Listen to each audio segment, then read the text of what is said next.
Acabamos de asistir ao discurso de investidura de Núñez Feijóo cunha intervención bastante vergoñenta na que botou balóns fora sobre as competencias autonómicas e eludiu a responsabilidade na situación que ten neste momento o sistema sanitario, o sistema educativo e o sistema de coidados no noso país.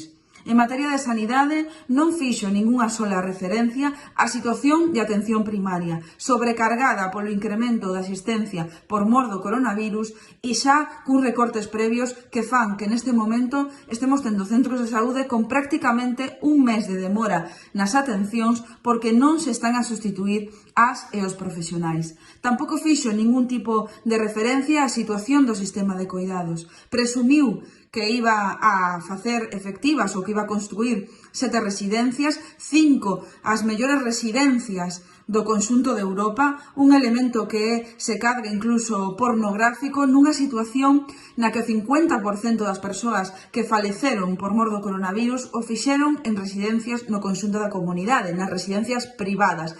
Cero referencias para ese elemento, pero tamén cero referencias para un persoal das residencias públicas que sigue soportando un elevado grado de incapacidades temporais por accidentes laborais e enfermidades profesionais. Hai que recordar que antes da pandemia o 20% do persoal das residencias estaba de baixa por mor dos accidentes laborais e da elevada carga de traballo. Con que se van encher esas residencias magníficas que di que vai facer Núñez Feijóo? Tampouco tivo ningunha sola palabra para referirse ao profesorado que vén de convocar unha folga para os días 10 e 16 pola ausencia de medidas para reforzar a seguridade e incrementar o profesorado para poder afrontar o curso nesta situación de pandemia. Non hai ningunha sola medida no seu discurso encamiñada a reducir as ratios de persoal e de alumnado por profesor nos centros educativos. Ningunha sola palabra para dicir como van a mellorar